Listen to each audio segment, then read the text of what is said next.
Okay, so what are food deserts? Food deserts are urban areas in which it is difficult to access or buy affordable or fresh quality foods.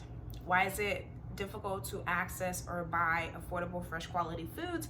Because food deserts are geographic areas where access to these affordable healthy food options like fruits and veggies are limited or non-existent because the grocery stores are too far away from the communities that need them. And why are the grocery stores too far away from the communities that need them?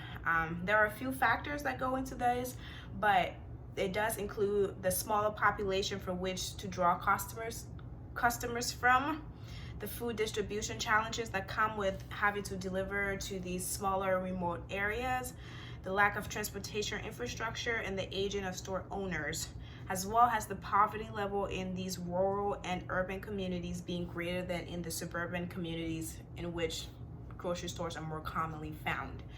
And then the last factor, and I think the most important and probably the worst, is that the North American Industry Classification System, or NAICS, places small corner grocery stores, which often primarily sells packaged foods or junk foods, in the same category as grocery stores like Safeway and Whole Foods. So a community could have one grocery store and, I don't know, 5 or 6 different corner stores within a certain mile radius, and the NAICS will label that community as having 6 or 7 grocery stores, because it's counting both the corner stores and the grocery stores as the same thing, even though they sell very different products. And as you know, the food are obviously sold at corner stores are not healthy, they're not good quality, they're not nutritious, they don't provide a community with the sustenance and the nutrients it needs for healthy growth. So that's why it is important for grocery stores rather than corner stores to not be labeled in the same category. Okay, so why does the North American Industry Classification System categorize corner stores and grocery stores in the same group?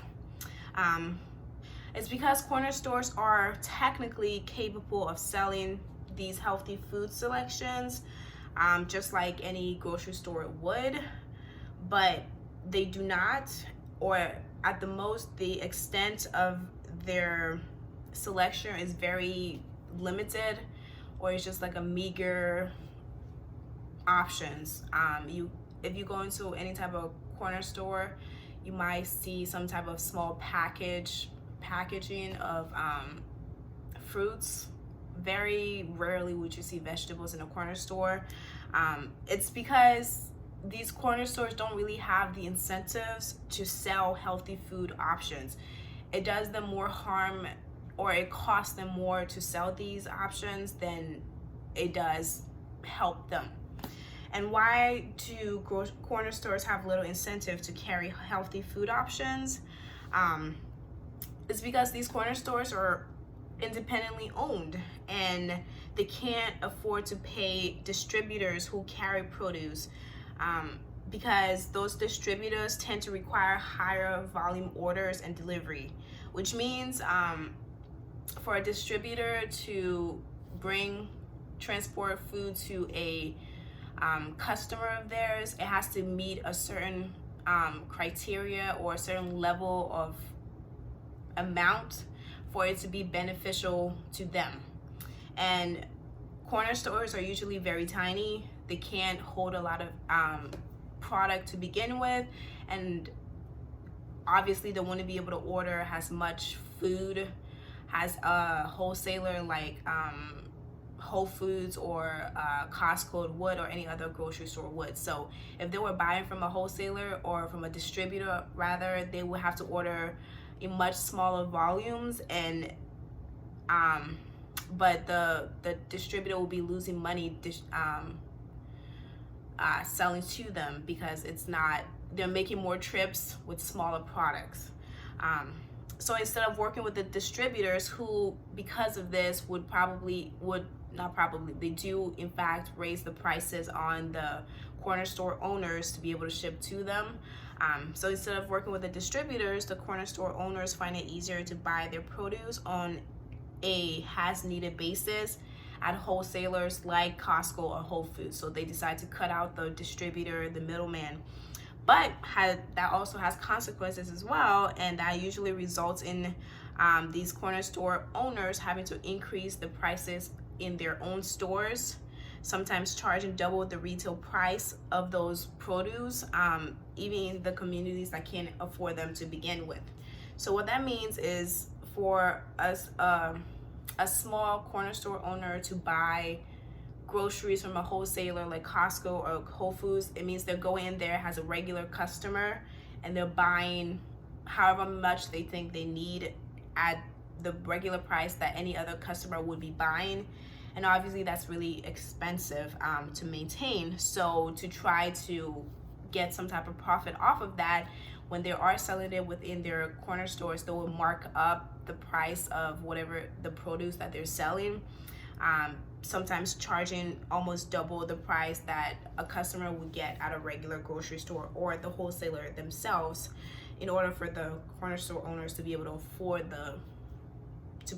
to sell those goods in the first place, which just creates a really roundabout circle of just terrible prices and just people not wanting to engage in this system at all. So why can't corner store owners afford to invest in healthy food options? Low-income communities are the perfect breeding ground for corner stores because they fill the spaces that the lack of grocery stores create. These corner stores are owned by members of said low-income community just trying to make a profit. So these corner stores are locally owned, but they're expected to reinvent themselves from that of a convenience store to one that provides the full shopping experience. So a corner store is now expected to provide like the full shopping experience that you would get at a regular grocery store, but they don't have the resources or the capital to match to compete with these grocery stores, with these regular grocery stores. So they can't afford to pay for the cost of selling produce on their own.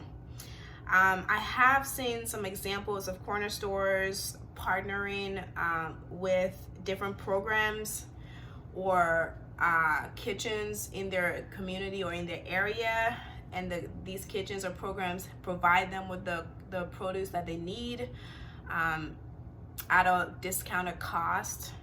Sometimes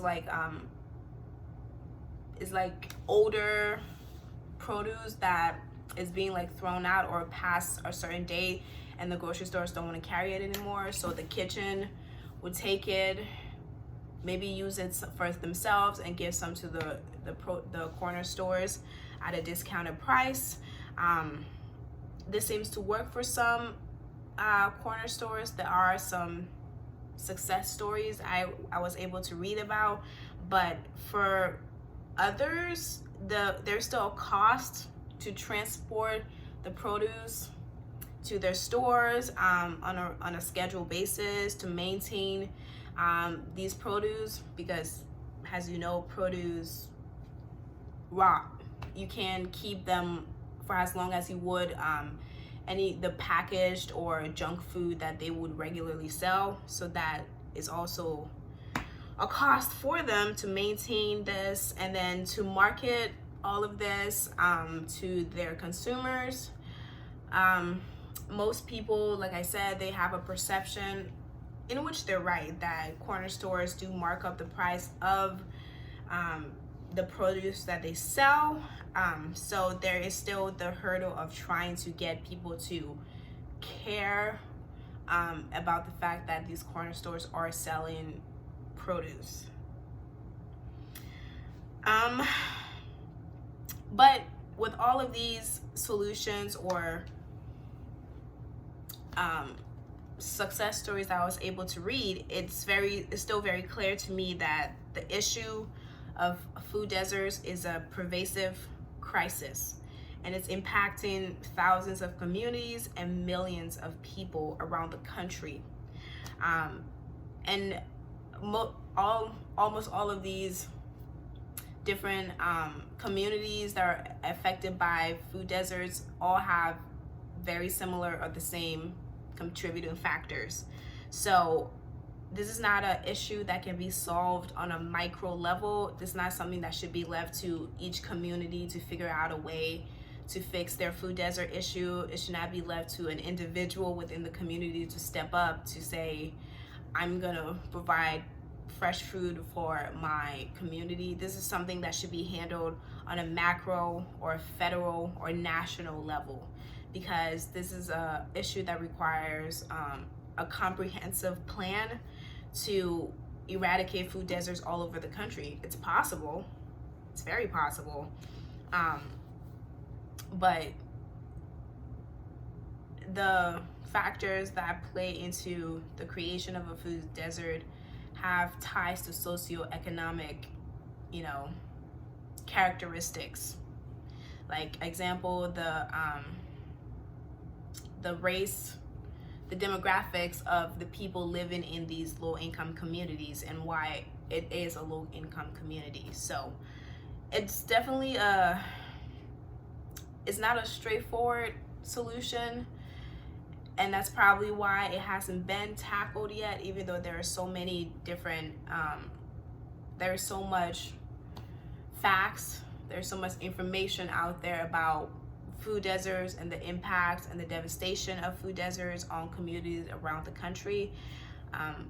But I definitely think this is something that needs to be handled on a federal level rather than leaving it to an individual or a community to solve on their own.